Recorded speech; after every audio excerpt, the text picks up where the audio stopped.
Magandang araw po, si Mike Anyayahan ito. Gusto ko lang ulit mag-share ng quotation, no? Mula kay Seneca, no? At galing ito dun sa sinulat niya, no? Sa mga letters niya on tranquility of mind. Sabi ni Seneca, let all your efforts be directed to something. Let it keep that end in view. It's not activity that disturbs people, but false conceptions of things that drive them mad.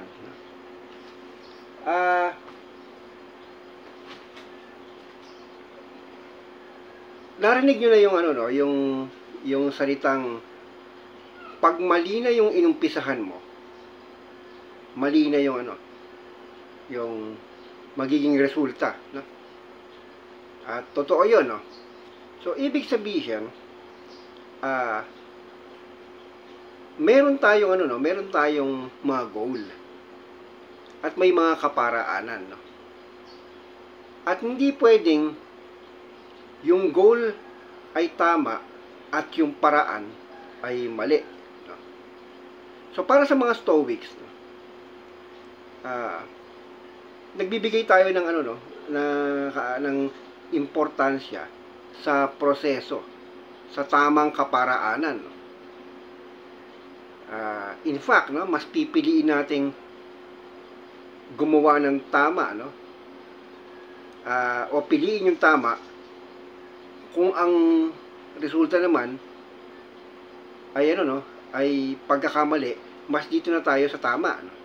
Or mas mananaig, no, yung proseso, hindi mababali yung pagpili sa tama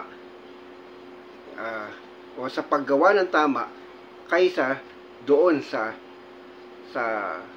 tamang goal, no? So hindi yung goal mag-determine. However, no, hindi ang mga Stoics ay hindi rin naman nabubuhay ng walang goal. Wala namang tao o hayop na kumikilos ng walang goal, no? So meron at meron.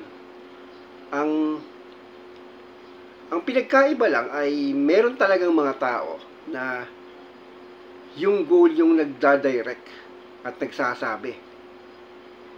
Pero sa halip, dapat yung conception natin ng ng tama at mali ang magdadirect sa atin para mag-determine ng goal at ng kaparaanan. So naintindihan niyo 'yon. So ibig sabihin, halimbawa, no, kung ikaw, no, alam mo ang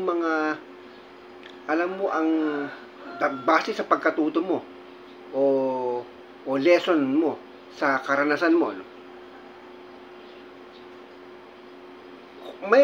Meron kang natutunan at conception kung ano yung tama at mali. At base dun sa conception mo, hahalaw ka ng pangarap or layunin, no? Magkakaroon ka ng layunin o goal. At ngayon, align yun, goal na yun, doon sa conception mo ng tama at mali.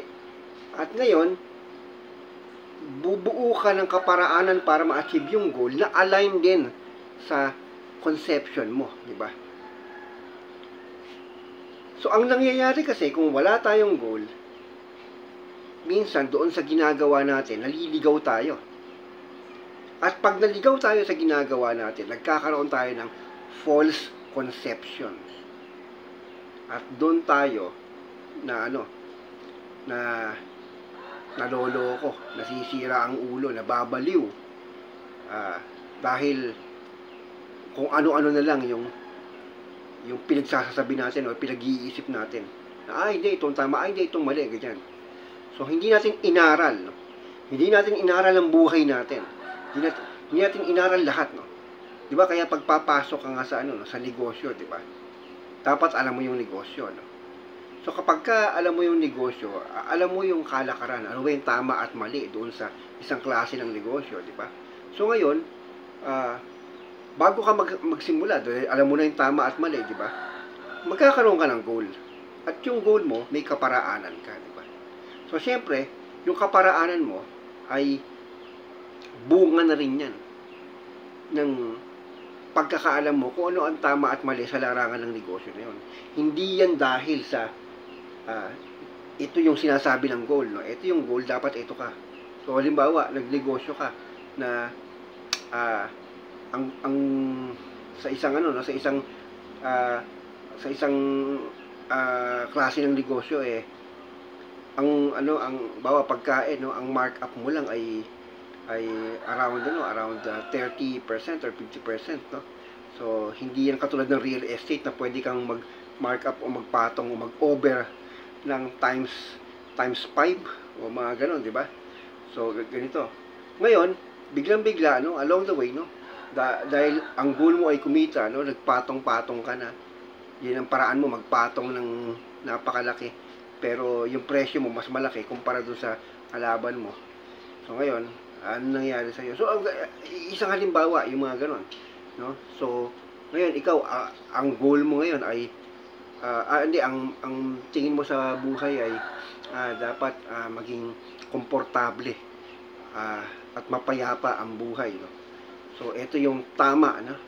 So ngayon ang goal mo ay magkaroon ng masaganang buhay para maging payapa or wala kang alalahanin, di ba?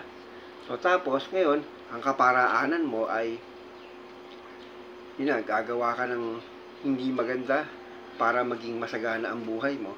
So tingin mo magbibigay sa iyo ng peace of mind or katahimikan, no, yung ginagawa mo. At tingin mo yung sinasabi na yun ng goal mo, yung dapat gawin mo to nagse-serve doon sa or align doon sa conception mo ng tama at mali. So kaya nga mas malala kung wala kang conception ng ano ba yung tama at mali. So nagkakaroon tayo ng false conception kung wala tayong goal. So kailangan pa rin natin yun, no? Sabi nga sa sa second habit ng 7 habits of highly effective people, no? Begin with an end in mind, no? So para sa mga Stoics, meron tayo niyan, may goal tayo. Pero hindi natin hindi tayo masyadong nanggigigil dun sa goal, no?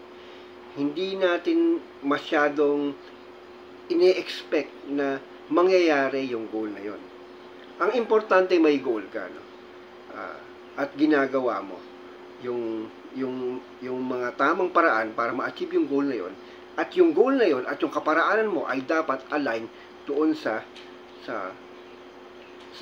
ultimate conceptions mo ng tama at mali, no? O yun, wag tayong maliligaw doon. So kaya nga gusto ko lang dugtungan, no, yung quotation ni Seneca, ng quotation ni Dante Alighieri. Sabi ni Dante Alighieri, follow your own course no matter what people say. Dito na lang po. Ito po si Mike Anyayahan.